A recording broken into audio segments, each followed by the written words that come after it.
더불어민주당 윤미향 당선인이 오늘 기자회견을 열었습니다. 그동안 제기됐던 각종 의혹에 대해 40분 동안 대부분 사실이 아니라고 해명했습니다. 지금부터 궁금했던 점에 대한 당선자의 해명을 차례로 짚어보겠습니다. 먼저 이용수 할머니가 배신이라며 사실상 의원직 사퇴를 요구한 데 대해 책임 있게 일하겠다며 일축했습니다. 윤 당선자는 내일 국회의원이 됩니다. 첫 소식 최수연 기자입니다.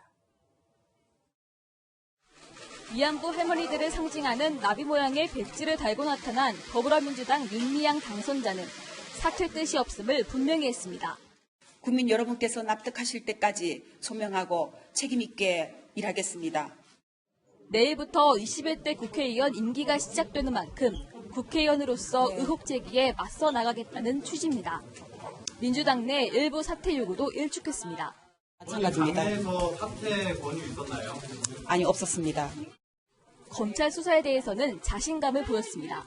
검찰 수사 과정에서 제가 맡을 역할들 또 조사들 성실히 임한다라는 것으로 말씀드리고 싶습니다.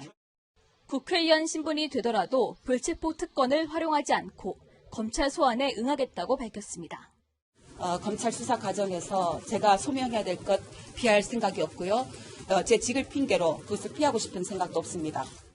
윤 당선자가 국회의원이 되면 불체포 특권을 갖게 돼 검찰이 회기 중에는 강제 수사에 나서기가 어렵습니다. 또 면책 특권도 누릴 수 있어 국회에서는 자유롭게 관련 의혹에 대해 반박할 수 있습니다. 채널A 뉴스 최선입니다. 후원금을 개인 계좌로 모금한 데 대해서도 해명했습니다. 개인적으로 사용했을 경우 횡령이 되기 때문에 검찰도 주목하는 부분인데요. 윤미향 당선자는 개인 계좌로 2억 8천만 원을 모은 것은 잘못이지만 개인적인 용도로 쓴 적은 없다고 했습니다. 김철중 기자입니다. 윤미향 당선자는 정대협 대표 시절 개인 계좌 4개로 총 9건의 모금을 진행했다고 밝혔습니다. 고 김복동 할머니 장례비 모금처럼 특정 할머니를 위한 경우 개인 계좌를 활용했다는 겁니다. 금액에만 문제가 없으면 된다는 안이한 생각으로 행동한 점은 실로 죄송합니다. 개인 계좌로 모금한 돈 일부가 원래 목적과 다르게 쓰였다는 점도 인정했습니다. 최근 계좌 이체 내역을 일일이 다시 보니 허술한 부분이 있었습니다. 스스로가 부끄러워집니다. 윤 당선자에 따르면 개인 계좌로 모금한 돈은 2억 8천만 원으로 목적에 맞게 사용된 돈은 2억 3천만 원입니다. 5천만 원이 비는데 개인적으로 쓴 게 아니라 정대협 사업에 사용했다고 설명했습니다. 계좌 이체 내역을 모두 적어놨다고 했지만 구체적인 사용처는 공개하지 않았습니다. 윤 당선자는 개인 계좌 사용 외에 횡령 의혹에 대해선 전면 부인했습니다.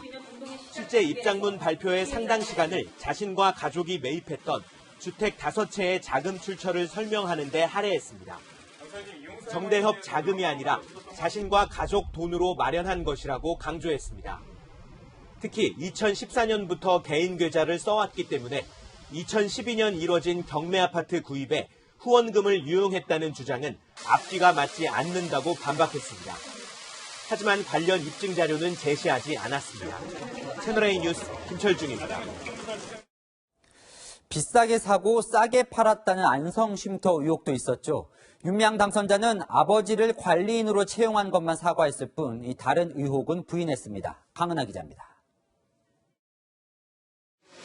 윤미향 당선자는 안성 쉼터를 빈집으로 둘 수 없어 친정아버지를 채용했다고 해명했습니다.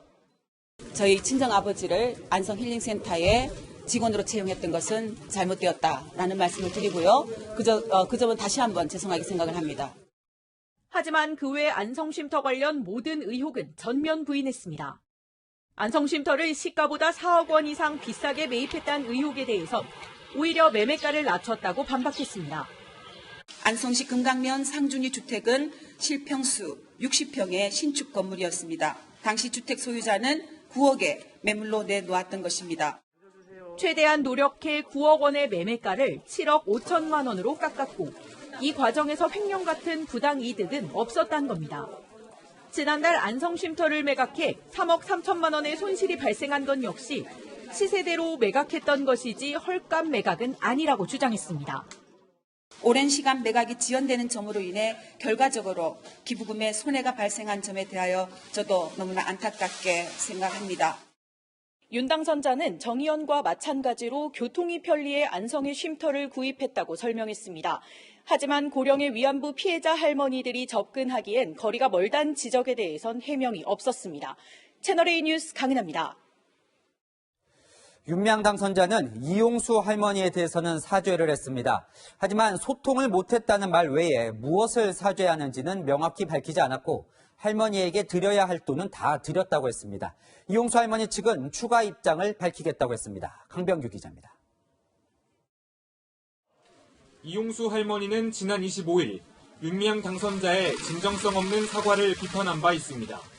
뭐를 용서를 합니까? 뭘 가지고 와야, 무엇이면 가지고 와야 용서를 하지요. 지난 19일 무작정 대구로 찾아와 용서를 구할 뿐 뭘 잘못했는지 언급이 없었다는 겁니다. 오늘 윤 당선자의 기자회견에서도 같은 상황이 되풀이됐습니다.